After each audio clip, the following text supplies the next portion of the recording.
In the heart of Lagos, among the chaos of honking danfos, bustling streets, and the heat that clings like a second skin, life offers no promises, especially not to those born into poverty.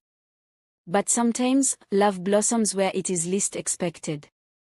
And sometimes, it tests everything we believe about appearances, class, and character. Amira was a final-year student at the University of Lagos.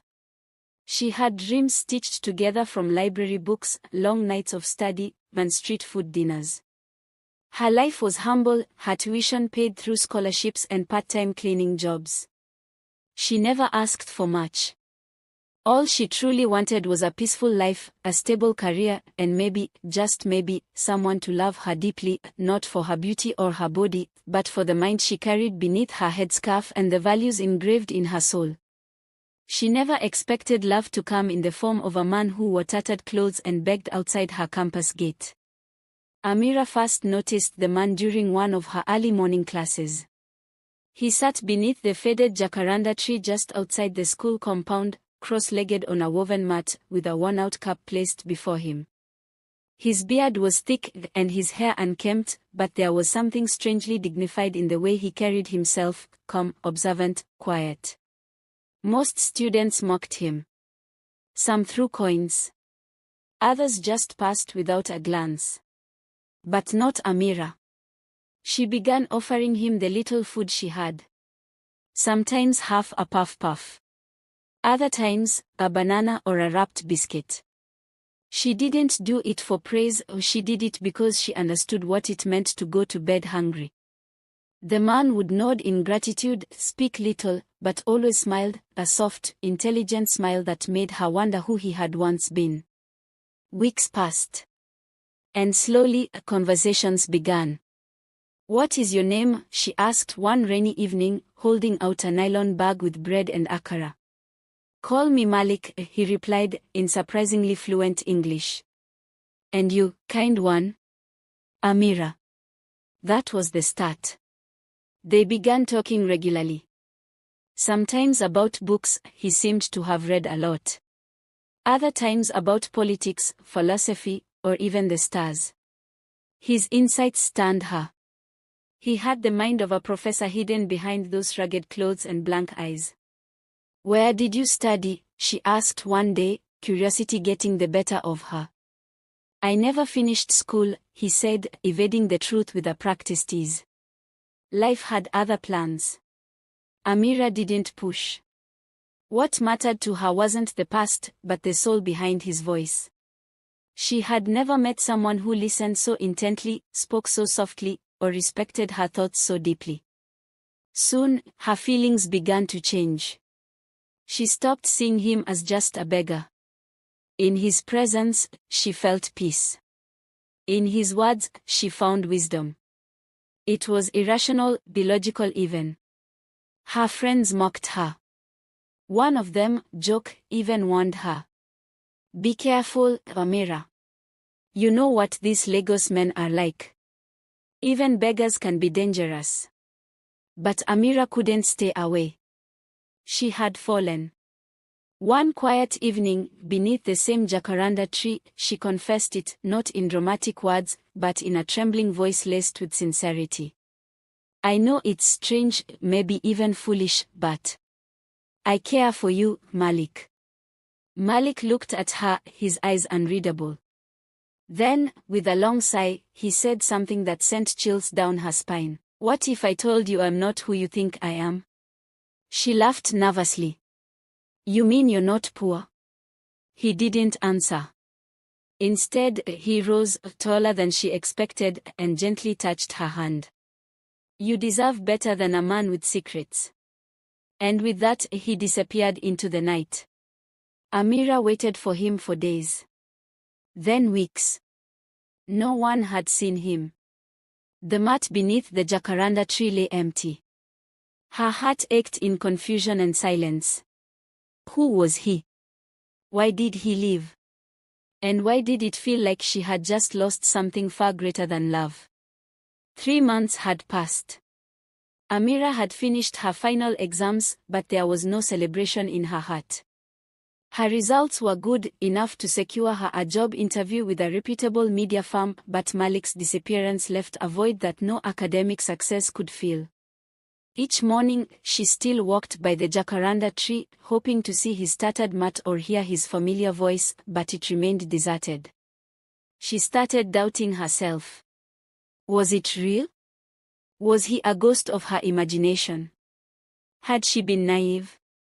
Then, one Thursday afternoon, as she entered a modest cafe in Lekki for a meeting with a client, her heart stopped. There he was. Malik. But not as she remembered him. He was dressed in a perfectly tailored navy suit, polished brown shoes, and a gold watch that shimmered like the sun. His beard was neatly trimmed, and his locks pulled into a clean bun. He stood beside a sleek black Range Rover, speaking to a sharply dressed man who appeared to be his driver. For a moment, Amira felt dizzy. She turned quickly, exiting the cafe before he saw her. But he had already noticed. Amira, he called. His voice was the same, gentle, calm, but it sliced through her like a blade. She froze. He approached her with careful steps, aware of the storm brewing in her eyes. You lied to me, she said, shaking. I didn't lie, he replied softly. I only withheld the truth. That's the same thing. Malik sighed. Can I explain? Please. They sat in his car, windows rolled down, air thick with unspoken emotions. I wasn't testing you, he began. I didn't plan to fall for anyone. I was trying to find answers, to life, to myself. For years, I lived the billionaire's life. Private jets, board meetings, champagne at breakfast. But none of it felt real. After my mother died, I fell into depression. She had always told me to stay humble, to never forget the streets I came from. So, you disguised yourself, she whispered. Yes. I left everything. No security, no money, just a few notes in my pocket. I wanted to feel how the world treats those it sees as nothing. And I saw it, Amira. The cruelty, the mockery, the disregard, but then I met you. Her eyes filled with tears. Why didn't you tell me who you were when I said I loved you? Because I didn't want your love to be tainted. You loved Malik, the beggar. Not Malik Aluko, the tech mogul. But you still left me. I was afraid. That night, I felt something I hadn't felt in years. Vulnerable. And I didn't know if I deserved you. Silence stretched between them. Amira stared at him, this man who had once sat barefoot under a tree, now dressed in luxury, yet still holding the same sadness in his eyes. You made me look like a fool, she whispered. No. You made me human again. She stood to leave, her heart torn in half. I need time, Malik. I'll wait. Even if it takes a lifetime. 2 more months passed. Amira never responded to Malik's texts. She saw his name on social media, photos of him at tech expos, philanthropy galas, and award shows, but she never opened the articles. She was building a life of her own now. Working as a media assistant in a small but rising PR firm, she focused on herself. She had new goals, a rented apartment in Yaba, and a heart slowly healing from confusion and betrayal.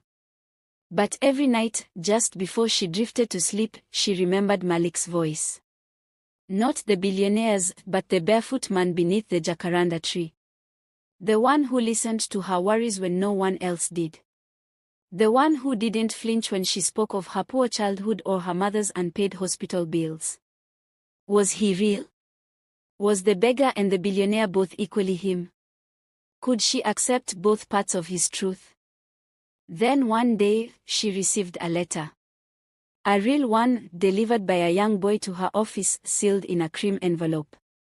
It read, Dear Amira, I don't expect you to forgive me, but I owe you one last truth. Before I vanished from under that jacaranda tree, I made a decision that has changed my life. I founded a foundation in your name, the Amira Trust Fund, meant to support brilliant but financially challenged female students across Nigeria. You taught me that kindness has no class. That love isn't about what you wear or drive, but how you make others feel. You didn't fall for my bank account. You fell for a broken version of me, and that love rebuilt me from within. I'll be in Zaria this Sunday, opening our first girls' STEM center. If you don't show up, I'll understand. But if you do, I'll be waiting. Forever yours, Malik. Amira held the letter for a long time. That night, she walked to the jacaranda tree near campus, now half withered, its roots surrounded by discarded wrappers and silence. She sat there, where they first spoke, letting the wind tangle her thoughts. She didn't sleep that night. But at dawn, she packed a bag. Zaria, Sunday. The STEM center buzzed with excitement. Cameras flashed, and girls in hijabs and braids explored robots and coding kits. Malik stood beside a banner that read, "Education is the seed of equality." And then, he saw her. Amira. Wearing a simple white blouse and a blue scarf, standing by the gate.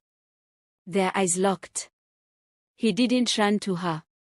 He walked, slowly, deliberately, like he was approaching something sacred.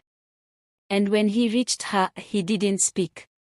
He only held out his hand. She took it. No words. Just truth. A love born in poverty, tested by wealth, and reborn in integrity. Love, in its purest form, sees through status. It recognizes soul before skin, truth before titles. Amira didn't love Malik the billionaire. She loved Malik the human being. And in a world obsessed with appearances, that love was the rarest kind of wealth.